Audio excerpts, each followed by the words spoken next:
Al-Imam Ibnu Qayyim rahimahullah berkata, "Hiya tamyiz baina ma lahu wa ma alaihi." Muhasabatun nafs, muhasabah jiwa, maknanya adalah membedakan mana amal yang baik yang telah dia lakukan dan mana amal yang buruk yang telah dia lakukan. Dia bedakan mana yang baik, mana yang buruk. Dia harus pandai mengklasifikasi, dan hisab di akhirat juga begitu. Hisab di akhirat itu apa sih? Hisab akhirat di akhirat itu tujuannya adalah mengklasifikasi mana amal baik, mana amal buruk. Setelah diklasifikasi, dibagi, baru kemudian ditimbang. Sebelum kita dihisab oleh Allah Subhanahu wa taala, hendaknya kita menghisab diri kita sendiri. Jadi kenali apa yang hari ini saya lakukan, apa sih? Apa manfaat yang telah saya lakukan hari ini sejak pagi? Saya bikin apa tadi pagi? Ya, zikir pagi petang, saya baca Quran, alhamdulillah masih bagus. Saya berbakti sama orang tua, saya ngobrol sama istri, kemudian saya dekati anak-anak misalnya. Oh, oke. Siang kemana? Siang ketemu teman, ada tamu. Baik. Ketika bertemu tamu, pembahasannya apa?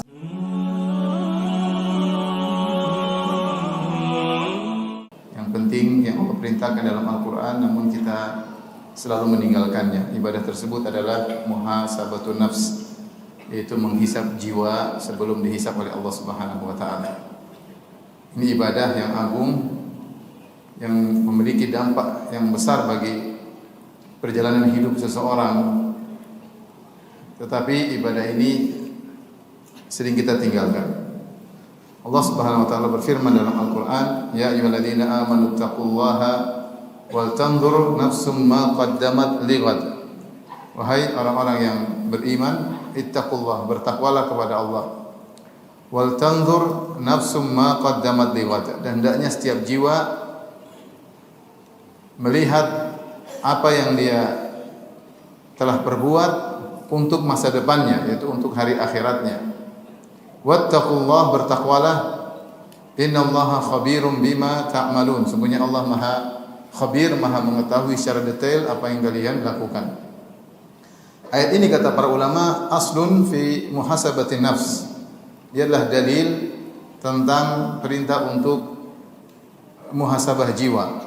Karena Allah mengatakan wal tanzur nafsun ma qaddamat lighad. Hendaknya setiap jiwa ya memperhatikan apa yang telah dia perbuat untuk masa depan, yaitu untuk hari akhiratnya. Yang dimaksud dengan muhasabatun nafs, muhasabah jiwa adalah menghisab jiwa.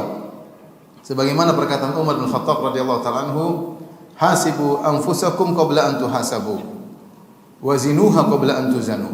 Hisablah diri kalian sebelum kalian dihisab. Jadi sebaiknya kita menghisab diri kita terlebih dahulu. Kalau kita bahasakan secara bahasa modern, maksudnya mengaudit. Kita mengaudit, mengevaluasi kembali apa yang telah kita lakukan dalam keseharian kita, sebagai persiapan untuk hari esok kita, itu hari kehidupan yang sesungguhnya. Karena kita semua sadar bahwasanya kehidupan kita ini hanya sementara. Kita semua sadar kita bakalan meninggal dunia. Itu perkara yang sangat kita yakini. Tidak ada khilaf bahwasanya manusia akan mati. Ya. Dan setelah itu kita akan masuk dalam kehidupan yang sesungguhnya. Makanya Allah mengatakan, innamal hayatud dunya la'ibu wa lahu, atau lahun wa la'ib. Kehidupan dunia hanyalah permainan, senda-gurau dan permainan dalam ayat yang lain. Wa innal akhirata lahiyal hayawan. Wa innal akhirata lahiyal hayawan law kanu ya'lamun. Wa innad daral akhirata lahiyal hayawan law kanu ya'lamun. Dan sungguhnya kehidupan yang akhirat itulah kehidupan yang sesungguhnya, seandainya mereka mengetahui. Rasulullah SAW berkata, labbaik Allahumma la aisha illa aishul akhirah. Ya Allah, tidak ada kehidupan yang sesungguhnya kecuali kehidupan apa? Akhirat. Tapi Rasulullah buka dengan labbaik. Labbaik itu artinya, ya Allah, aku penuhi panggilanmu. Ya, ketika kita terpesona dengan dunia, hendaknya kita mengucapkan perkataan tersebut, labbaik la aisha illa aishul akhirah. Ya Allah, tidak ada kehidupan yang sesungguhnya kecuali kehidupan apa? Akhirat. Dan terlalu banyak ayat mengingatkan kita akan hal ini. Jadi kehidupan kita ini hanyalah sementara, dan kehidupan kita yang sungguhnya adalah akhirat. Maka seorang berusaha mempersiapkan dirinya untuk bertemu dengan hari tersebut. Jika dia tidak persiapan, maka dia akan menyesal. Dia akan menyesal. Allah sebutkan dalam Al-Quran banyak penyesalan orang-orang karena tidak persiapan. Menyesal ketika bertemu dengan hari tersebut. Di antaranya firman Allah Subhanahu wa taala, yaqulu ya laitani qaddamtu li hayati. Berkata manusia pada hari kiamat kelak, yaqulu ya laitani qaddamtu. Seandainya dulu waktu di dunia saya beramal soleh, li hayati, untuk kehidupanku yang sesungguhnya. Di dunia ini kehidupan yang semu, kehidupan sesungguhnya adalah setelah kita meninggal dunia, itu kehidupan yang sesungguhnya, setelah itu kehidupan akhirat. Maka Ibnu Katsir rahimahullah membawakan ayat ini secara umum. Semua orang akan menyesal. Orang-orang kafir mereka menyesal kenapa dahulu mereka tidak beriman. Para pelaku maksiat mereka menyesal. Yaqulu ya laitani qaddamtu li hayati. Para pelaku maksiat menyesal kenapa dahulu saya tidak taat kepada Allah untuk kehidupanku yang sungguhnya, yang sekarang, yang abadi. Bahkan orang-orang bertakwa juga menyesal. Yaqulu ya laitani qaddamtu li hayati. Kenapa dahulu saya kurang amal soleh saya? Kenapa dahulu saya kurang amal soleh saya? Dulu kenapa saya ketika berbakti kepada orang tua saya masih perhitungan? Kenapa dahulu ketika saya sholat malam saya masih malas-malasan? Kenapa saya baca Quran, iya baca Quran tapi kurang baca Qurannya? Kenapa ketika saya bersedekah saya masih pelit? Sedekah iya tapi pelit. Dia akan menyesal. Dia akan, jadi berkat orang yang bertakwa saja menyesali. Seandainya dia bisa beramal lebih banyak, tentu dia akan lebih indah lagi kehidupannya di akhirat kelak. Oleh karenanya, orang yang cerdas adalah orang yang mempersiapkan dirinya untuk hari akhiratnya yang sesungguhnya. Sebagaimana dalam hadis Nabi SAW mengatakan, ya, bahwasanya al-kayyis, ya, man dana nafsahu wa alima lima ba'dal maut. Kata Nabi SAW bahwasanya orang yang al-kayyis, yang cerdas, adalah mandana nafsahu, orang yang menundukkan jiwanya. Al-Imam Ibnu Qayyim rahimahullah mengatakan man hasaba nafsahu, yang menghisab jiwanya. Dia senantiasa menghisab jiwanya. Ketika dia menghisab jiwanya, maka dia konsen untuk beramal untuk hari akhiratnya. Wa alima lima ba'dal maut, dan dia beramal untuk kehidupan setelah kematian. Ini al-kayyis, itu orang yang cerdas. Dalam hadis yang lain Rasulullah SAW ditanya, fa ayyul mu'minina aqyas? Ya Rasulullah, siapa orang beriman yang paling cerdas? Rasulullah SAW berkata, aktsaruhum lil mauti dzikran wa ahsanuhum isti'dadan lima ba'dal maut. Orang yang paling sering mengingat kematian itu orang yang cerdas, dan yang paling bagus persiapannya untuk kehidupan akhirat itulah yang paling cerdas. Ulaikal aqyas. Itulah orang-orang yang cerdas. Jadi ini ikhwan dan akhwat yang rahmati Allah Subhanahu wa taala, kita hidup di zaman yang setiap hari kita bermaksiat. Orang hidup di zaman orang mengumbar pandangan dengan sebebas-bebasnya, membuka YouTube, membuka Facebook, kemudian dia memandang apapun yang dia pandang, iklan-iklan yang lewat, berita ini, berita anu, wanita buka aurat, ya, ghibah namimah bercampur baur, baca keburukan si fulan, aib si fulan, dibaca, dia dengar setiap hari. Itu kerjaan kita. Waliyadzubillah. Demikianlah sebagian kita, mungkin tidak semua tapi sebagian kita seperti itu. Setiap hari dia kerjakan maksiat. Maka dia sangat butuh untuk muhasabatun nafs. Sangat butuh untuk mengaudit dirinya. Kalau dia tidak mengaudit dirinya, dia akan lepas kontrol dan dia terus begitu. Tanpa dia sadar tiba-tiba dia dipanggil oleh Allah Subhanahu wa taala. Ini yang dikhawatirkan. Nah, untuk mengekang kita agar kita tidak terus lepas kontrol, melihat terus, ya, ghibah, namimah, mendengar hal yang haram, kita harus mengontrol diri kita. Caranya adalah kita menyisihkan waktu untuk menghisap jiwa kita. Untuk menghisap jiwa kita. Inilah yang pada kesempatan kali ini saya ingin mengajak diri saya pribadi dan juga kepada antum dan antuna untuk kita mengamalkan ibadah ini. Meskipun dalam sehari kita cuma butuh waktu 5 menit saja, tidak usah banyak-banyak, 5 menit. Kita renungkan apa yang telah kita lakukan. Evaluasi. Jangan kita terus bergerak ke depan tanpa mengevaluasi amal ibadah kita. Kalau perkara dunia kita evaluasi demi untuk kemajuan, perkembangan, ada kesalahan kita perbaiki, ada kekurangan kita tambal. Betapa sering kita mengevaluasi kegiatan duniawi kita. Nah, kita butuh evaluasi tentang amal ibadah kita. tentang amal soleh kita, tentang maksiat yang kita lakukan, kita butuh evaluasi. Nah, evaluasi itu namanya muhasabah atau muhasabatun nafs. Dan yang paling bisa menghisap dirinya, memuhasabah, mengevaluasi dirinya adalah dia sendiri. Karena yang paling tahu tentang diri kita setelah Allah Subhanahu wa taala adalah kita. Orang lain tidak tahu tentang diri kita, orang lain tidak tahu apa yang bergerak dalam hati kita, kita yang tahu. Orang lain tidak tahu bagaimana tatkala kita bersendirian, yang mereka lihat tatkala kita tampil di hadapan mereka, tapi kita tahu tentang diri kita. Maka tidak ada yang bisa mempraktekkan muhasabatun nafs, bisa mengaudit dirinya seperti dia sendiri. Kata Allah, balil insanu ala nafsihi basirah. Bahkan manusia itu mengerti tentang dirinya. Dia mengerti tentang dirinya. Bagaimana kondisinya, bagaimana amal dia, bagaimana kesendiriannya, bagaimana isi hatinya. Tinggal dia mau mengecek apa yang telah dia lakukan. Saya bacakan perkataan sebagian ulama tentang makna muhasabah. Al-Imam Ibnu Qayyim rahimahullah berkata, hiya tamyiz baina ma lahu wa ma alaihi. Muhasabatun nafs, muhasabah jiwa, maknanya adalah membedakan mana amal yang baik yang telah dia lakukan dan mana amal yang buruk yang telah dia lakukan. Dia bedakan mana yang baik, mana yang buruk. Dia harus pandai mengklasifikasi, dan hisab di akhirat juga begitu. Hisab di akhirat itu apa sih? Hisab di akhirat itu tujuannya adalah mengklasifikasi mana amal baik, mana amal buruk. Setelah diklasifikasi, dibagi, baru kemudian ditimbang. Sebelum kita dihisab oleh Allah Subhanahu wa taala, hendaknya kita menghisab diri kita sendiri. Jadi kenali apa yang hari ini saya lakukan, apa sih? Apa manfaat yang telah saya lakukan hari ini sejak pagi? Saya bikin apa tadi pagi? Zikir pagi petang, saya baca Quran, alhamdulillah masih bagus. Saya berbakti sama orang tua, saya ngobrol sama istri, kemudian saya dekati anak-anak misalnya. Oh, oke.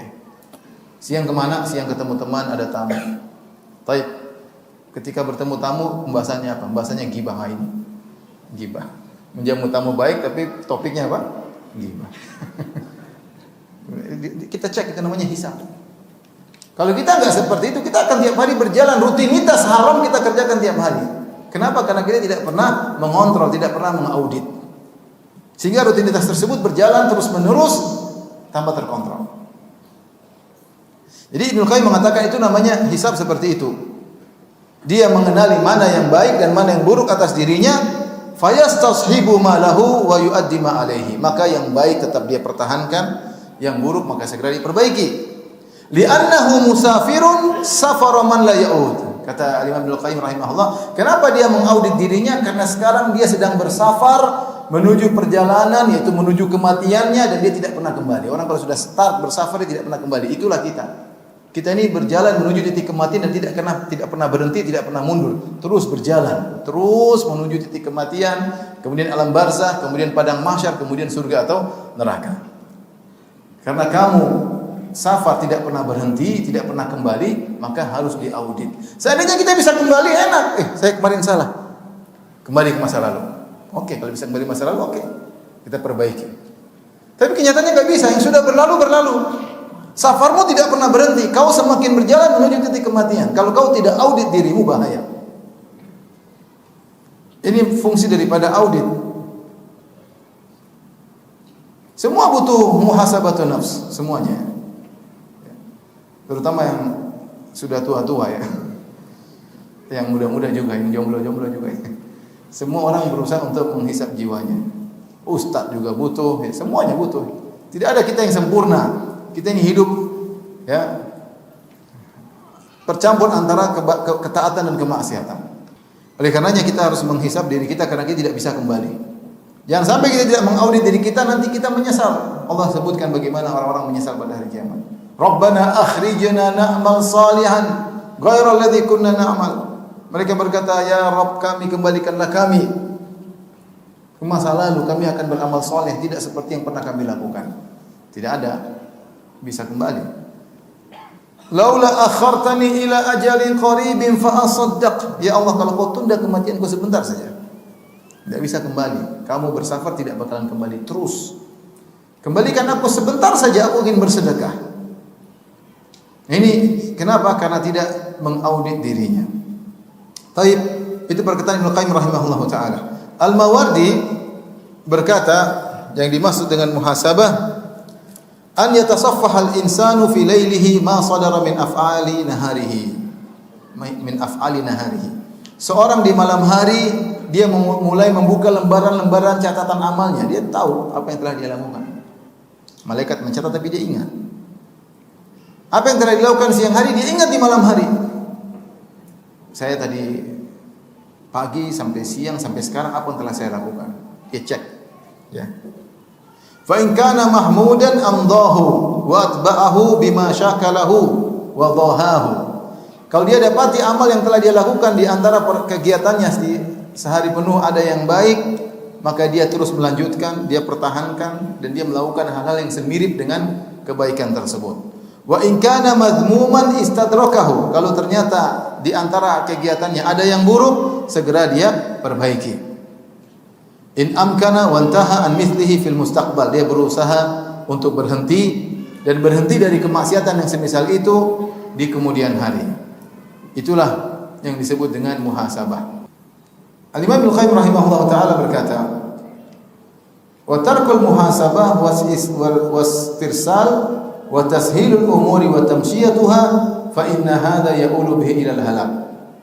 Ibnu Qayyim rahimahullah taala seorang yang tidak pernah muhasabah dirinya, tidak pernah mengaudit dirinya, hari-hari dia jalani demikian saja. Dia menggampangkan perkara, meremehkan perkara yang dia lakukan. Perbuatan seperti ini mengantarkan dia kepada kebinasaan. Ya. Kenapa tidak pernah koreksi, tidak pernah evaluasi? Nah, ini membuat dia terlanjur jauh dia melangkah.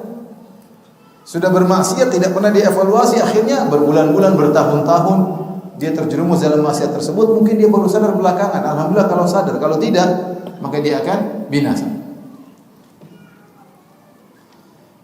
Di antara wasiat para ulama yang dinukil oleh Ibnu Qayyim rahimahullahu taala, haqqun 'alal aqil alla yaghfal an arba'i sa'at. Hendaknya orang yang berakal jangan lalai dari 4 waktu.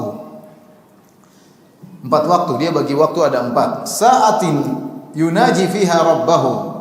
Ada waktu khusus dia khususkan untuk bermunajat kepada Allah Subhanahu wa taala. Dia salat, dia baca Quran, dia berdoa, dia harus punya waktu untuk itu. Ya. Dia berkhalwat dengan Allah Subhanahu wa taala. Harus punya waktu. Entah salat malam, entah dia salat sunnah, entah salat duha, entah dia duduk di pojok baca Al-Qur'an, entah dia duduk di pojok baca tafsir, ya. Dia bermunajat, berdoa kepada Allah Subhanahu wa taala. Dia harus punya waktu di mana dia berdoa dengan Allah Subhanahu wa taala. Dia berusaha untuk menikmati waktu-waktu tersebut. Wa sa'atin yuhasibu fiha nafsahu, dan ada waktu dia harus menghisap dirinya, mengaudit. Duduk entah 5 menit, entah 10 menit. Dia harus punya waktu untuk itu. Jangan sampai tidak ada waktu untuk itu. Agar kita mengevaluasi diri kita. Wa sa'atin yakhlu fiha ma ikhwanihi alladhina yukhbirunahu bi uyubihi wa yasduqunahu an nafsihi. Ada waktu dia kumpul sama teman-temannya yang teman-temannya tulus mengabarkan kekurangannya, menegur dia, menasihatinya, harus ada. Karena terkadang ada aib yang kita tidak lihat. Yang bisa lihat terkadang apa? Teman kita. Karena sifat manusia itu husnudzon kepada dirinya, suudzon sama orang lain. Sifat manusia itu dia husnudzon kepada jiwanya dan suudzon kepada orang lain. Nah, kalau orang lain kita mungkin tidak melihat aib kita, kekurangan kita, teman-teman kita, saudara-saudara kita yang tulus, teman-teman sejati melihat kekurangan kita, kemudian dia pun menasihati. Ada butuh waktu kita ngobrol sama teman. Kalau ada yang kamu melihat saya kekurangan, tolong nasihati. Seperti kita minta nasihat. Wa sa'atin yakhlu fiha baina nafsihi wa baina ladzatiha fi ma yahillu wa yuhmad. Dan ada waktu dia gunakan untuk bersenang-senang pada perkara-perkara yang diperbolehkan. Dia jalan-jalan, dia mungkin olahraga, mungkin dia kuliner, tapi yang halal. Tapi yang halal ya. Ini 4 waktu harus ada pada seorang yang berakal, kata sebagian ulama. Jadi waktu pertama dia berduaan dengan Allah, berkhalwat dengan Allah Subhanahu wa taala, harus ada waktu seperti itu. Ada waktu dia harus bermuhasabah, ya, mengevaluasi amal yang telah dia lakukan. Ada waktu dia ketemu dengan teman-temannya untuk mengkritiki dirinya. Sebagaimana perkataan diriwayatkan Umar bin Khattab radhiyallahu anhu, rahimallahu ra'an ahda ilayya uyubi. Semoga Allah merahmati seorang yang menghadiahkan kepadaku aibku. Kasih tahu aibku agar aku bisa perbaiki. Yang keempat, silakan dia bersenang-senang, ya. Pada waktu untuk muhasabah. Tapi kalau ada yang bertanya, Ustaz, bagaimana cara muhasabah? Muhasabah ada dua model. Muhasabah ada dua model. Model yang sebelum melakukan amal, sebelum berkata dan berbuat. Yang model kedua, muhasabah setelah beramal. Setelah beramal. Di antara bentuk muhasabatun nafs, mengaudit jiwa sebelum kita berkata dan berbuat, yaitu ketika kita hendak melakukan suatu, hendak mengucapkan suatu, kita tanya pada diri kita. Contoh sederhana, antum misalnya mau upload foto, ya, antum lagi duduk sama ustaz, kemudian antum selfie, kemudian antum mau upload, antum tanya, saya ini upload buat apa? Tanya, ini muhasabah contoh. Saya upload buat apa? Buat pamer? Nah, jangan, nggak jadi. Terus buat apa? Ya tanyakan pada dirimu. Kalau ada faedahnya, kalau ada manfaatnya, lakukan. Kalau tidak ada, ngapain? Memang kalau orang sudah selfie sama ustaz kemudian masuk surga, ustaz saja belum masuk surga, apalagi yang foto sama dia. Enggak ada hubungannya. Ini sederhana, maksudnya sebelum kita bertindak, sebelum berbuat, kita cek ini tujuan kita apa. Coba cek. Apakah apa yang saya ucapkan ini sesuai dengan Al-Quran dan Sunnah? Dalam segala hal. Kita bertindak terhadap bahkan orang terdekat kita, sama anak, sama istri. Betulkah tindakan saya kepada anak saya? Betulkah saya menghukum anak saya dengan cara yang tepat atau tidak, sesuai dengan Al-Quran dan Sunnah atau tidak? Betulkah saya menegur istri saya dengan cara ini sesuai dengan Al-Quran dan Sunnah atau tidak? Cek. Itu namanya muhasabah sebelum kita berbuat. Kalau kita sudah menimbang-nimbang, kita lakukan bismillah, insya Allah berkah. Tapi kita cek terlebih dahulu. Ini lebih mudah. Kita lebih bisa mengontrol diri kita. Ada seorang salaf ketika ditanya, "Ala tahdhurul janazah?" Tidakkah kau menghadiri janazah? Kata dia, "Makanak hatta uhdhiran niyyah." Kata dia, tunggu dulu sampai aku menghadirkan niatku dulu. Saya belum mau berangkat melayat jenazah. Niat saya perbaiki dulu. Ya. Itu contoh muhasabah meskipun cuma sedetik. Ya. Dan dalam segala hal. Misalnya saya ke Makassar, saya mau apa ya? Kenapa saya ceramah hari ini? Saya cari, saya ceramah buat apa? Tanyakan pada diri saya. Antum tidak tahu, yang tahu saya sendiri. Ini contoh kita bermuhasabah jiwa sebelum kita bertindak, sebelum kita berbuat, sebelum kita beramal. Agar amalan kita diberkahi oleh Allah Subhanahu wa taala tepat sesuai dengan Al-Qur'an dan Sunnah dan mendatangkan pahala. Ini contoh. Yang kedua, muhasabah setelah melakukan amalan. Setelah beramal kita juga harus evaluasi. Ini namanya evaluasi. Ada 3 model. Yang pertama, menghisab jiwa atas ketaatan. Dia melakukan ketaatan itu pun harus dievaluasi. Jangan dia ujub dengan apa yang dilakukan. Dakwahnya, salatnya, sedekahnya, puasanya, pasti ada kekurangan. Maka dia menghisab ketaatan jiwanya tentang ketaatan yang dia kurang dalam melakukan ketaatan tersebut terhadap hak Allah Subhanahu wa taala. Ya. Dan Ibnu Qayyim rahimahullah taala menyebutkan bahwasanya hak Allah dalam suatu ketaatan ada 6 perkara. Kalau antum memenuhi 6 perkara tersebut, insyaallah ibadah antum bagus. Kalau kurang 6 perkara tersebut, berarti antum harus mengevaluasi. Ibadah berikutnya berusaha memenuhi 6 perkara tersebut. Hak Allah dalam suatu ibadah. Yang pertama, ikhlas. Benarkah antum beramal kemarin itu ikhlas? Benarkah antum bersedekah ikhlas? Benarkah antum membangun pondok ikhlas? Benarkah antum ceramah itu ikhlas karena Allah Subhanahu wa taala? Benarkah antum menulis buku ikhlas karena Allah Subhanahu wa taala? Benarkah antum menasihati di publik itu ikhlas karena pertama harus ikhlas. Ibadah ikhlas. Nah, kita ingat cek kemarin ikhlas enggak ya? Cek. Ini hak Allah yang pertama. Yang kedua, an-nasihatu lillahi fihi, yaitu beribadah sebaik-baiknya. Ya, beribadah sebaiknya, salatnya sesuai dengan sunnah Nabi. Kalau kita salat, misalnya bicara salat sesuai dengan sunnah Nabi sallallahu alaihi wasallam, ya. sesuai dengan yang diajarkan oleh Rasulullah SAW. Kita sholat sebagaimana yang dicontohkan oleh Nabi SAW. Kita berhaji sebagaimana haji yang diajarkan oleh Nabi SAW. Itu an-nasihatu lillah, yaitu beramal yang terbaik di hadapan Allah Subhanahu wa taala. Yang ketiga, muta'abatur Rasul. Amal kita tersebut sesuai dengan contoh Nabi atau tidak. Ini di antara hak Allah. Allah ingin kita beribadah sesuai dengan contoh Nabi SAW. Yang keempat, syuhud masyhadil ihsan. Ketika kita beribadah, adakah ihsan dalam diri kita? Itu kita merasa Allah sedang melihat kita. Kata Nabi SAW, al-ihsan an ta'budallaha ka'annaka tarahu fa illam takun tarahu fa innahu yara. Engkau beribadah kepada Allah seakan-akan engkau melihat Allah. Dan jika kau tidak mampu, yakinlah Allah melihatmu. Ketika kita sholat, apakah kita sedang merasa Allah melihat kita? Ketika kita sedang bersedekah, memberikan sumbangan, tidak usah banyak-banyak, 20.000 misalnya kepada orang di jalan, kepada tukang sapu, kita merasakan Allah sedang melihat kita atau tidak? Kalau kita tidak menghadirkan seperti itu, berarti ada kekurangan. Sedekah kita sah, insya Allah dapat pahala, tapi tidak sempurna. Lain halnya dengan seorang yang dia bersedekah dan dia menghadirkan dalam dirinya Allah sedang melihat saya, itu berbeda. Lain halnya seorang ketika sedang berbakti sama orang tuanya dan dia merasa Allah sedang melihat saya berbakti kepada orang tua saya. Lain halnya dengan seorang ketika dia baca Quran di pojok masjid sendirian, dia tahu Allah sedang melihat saya. Itu beda, itu diantara hak amal, hak Allah Subhanahu wa taala. Kemudian yang kelima, syuhud minnatillah alaih. Dia menghadirkan bagaimana anugerah yang Allah berikan kepadanya.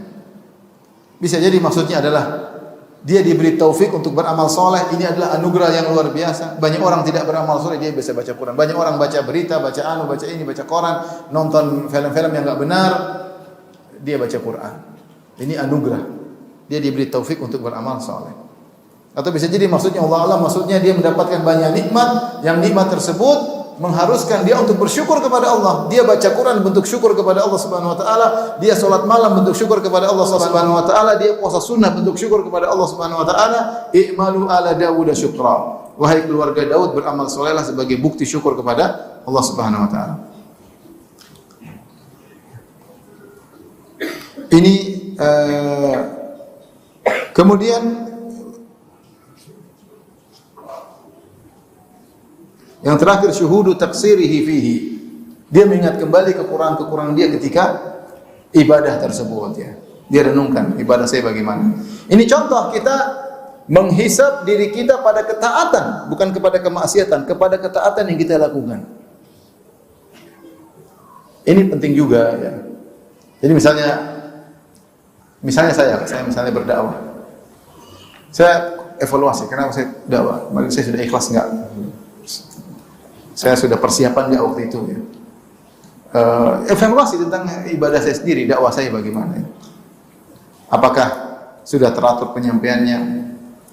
Apakah niat saya benar? Ini contoh saya mengevaluasi apa yang saya lakukan. Antum juga antum sholat misalnya ke masjid sholat berjamaah. Saya ke masjid sholat berjamaah ikhlas karena Allah atau tidak? Saya semangat atau tidak? Atau saya datangnya pas qomat saja ya? Nah, ini kita evaluasi. Saya kemarin kurang, ternyata saya datang pas qomat saja. Antara azan dan iqamat saya tidak berdoa. Saya ngobrol sama teman, saya tidak berzikir kepada Allah. Ini contoh, kita melihat titik-titik kekurangan yang ada pada kita lakukan, yang kita lakukan pada ibadah kita, sehingga kita tidak ujub terhadap apa yang kita lakukan. Sehingga kita perbaiki.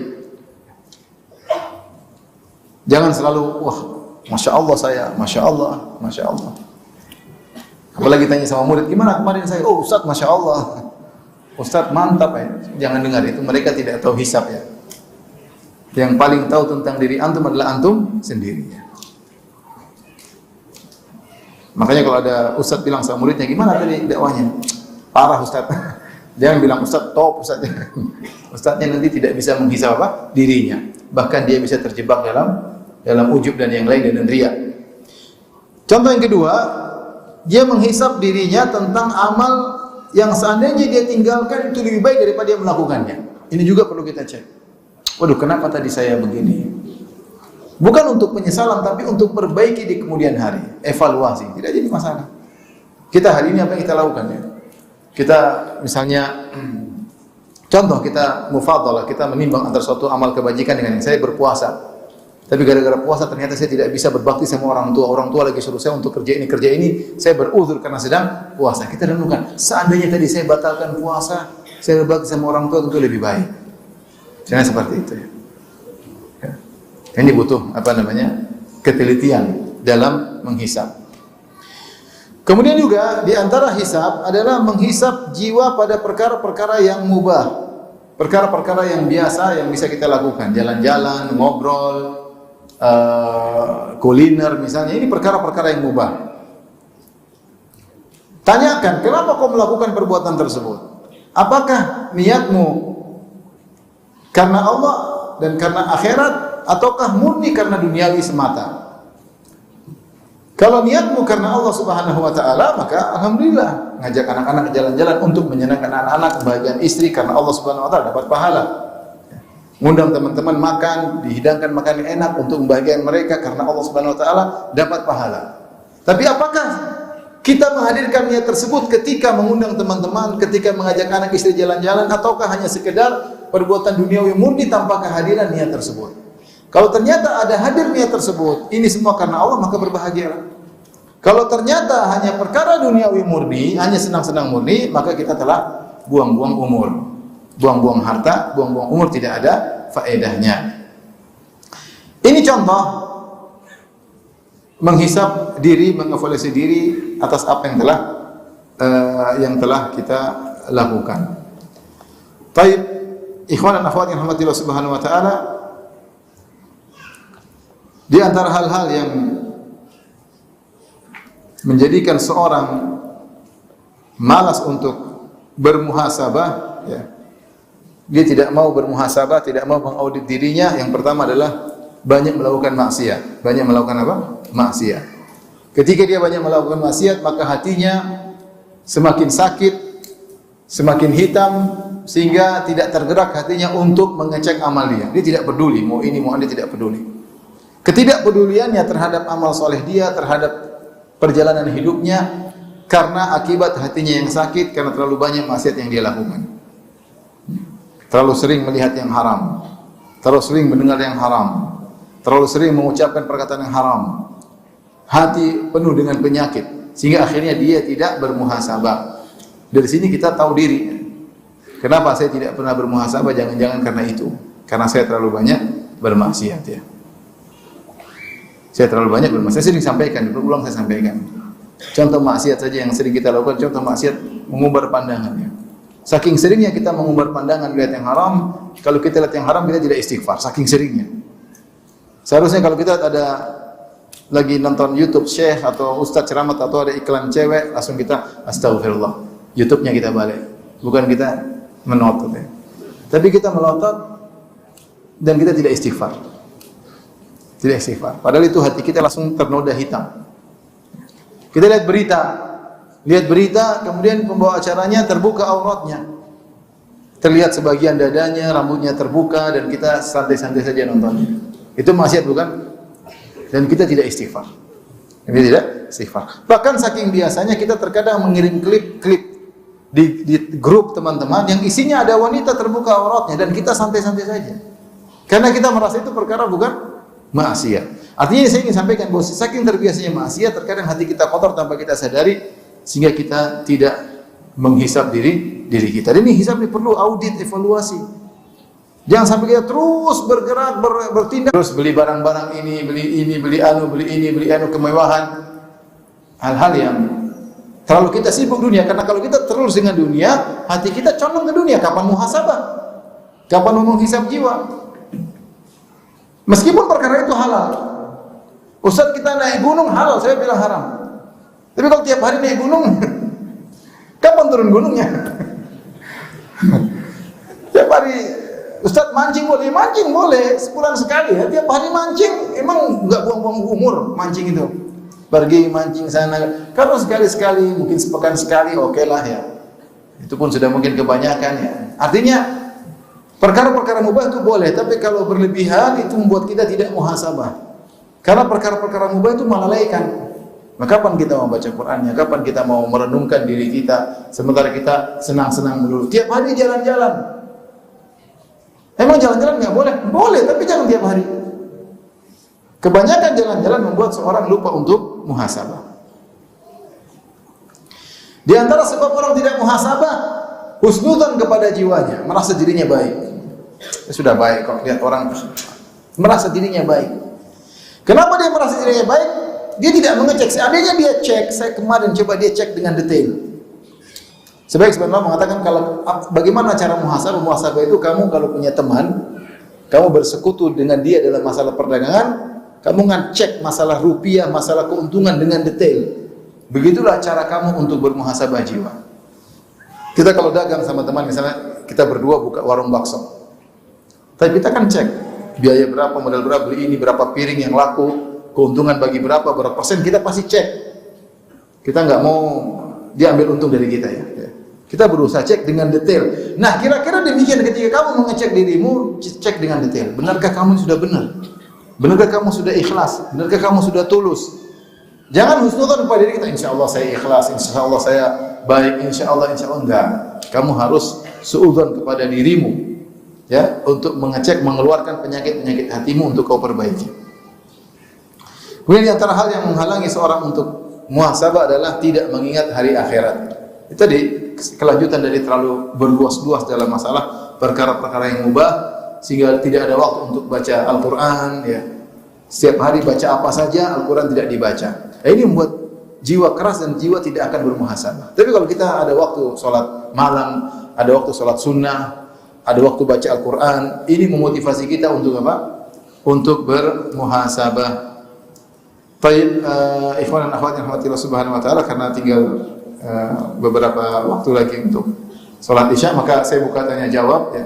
Semoga Allah subhanahu wa ta'ala memudahkan kita untuk muhasabah, ya. Ingat bahwasanya ada waktu kita meskipun 5 menit setiap hari, kita ingat diri kita. Yang terbaik adalah tatkala di sepertiga malam yang terakhir. Kita sholat, muhasabah sambil istighfar. Astagfirullah, astagfirullah, tadi pagi saya gini, astagfirullah, tadi pagi saya kenapa begini, tadi siang kenapa saya begini, Allah tadi saya malam ngobrol terlalu malam sampai terlambat bangun, sambil istighfar. Astagfirullah, astagfirullah, astagfirullah. Tapi intinya ada waktu. Duduk 5 menit untuk bermuhasabah. Menurut saya, muhasabah adalah sesuatu yang sangat penting karena manusia seringkali lebih mudah melihat kekurangan orang lain daripada kekurangan dirinya sendiri. Kita bisa begitu cepat menilai kesalahan orang lain, tetapi lupa bertanya kepada diri sendiri apakah ibadah dan akhlak kita sudah benar. Kadang kita sibuk mengejar kehidupan dunia, memperbaiki pekerjaan, mengejar rezeki, dan memenuhi berbagai kebutuhan, tetapi jarang meluangkan waktu untuk memeriksa keadaan hati. Padahal hati juga bisa sakit, lalai, sombong, hasad, atau terlalu mencintai dunia tanpa kita sadari. Selama Allah masih memberikan umur, berarti masih ada kesempatan untuk memperbaiki diri, dan jangan menunggu datangnya musibah atau kematian baru kemudian menyesal. Mari biasakan bermuhasabah setiap hari, mengakui kesalahan, bertaubat, dan berusaha menjadi lebih baik daripada hari sebelumnya. Barakallahu fikum.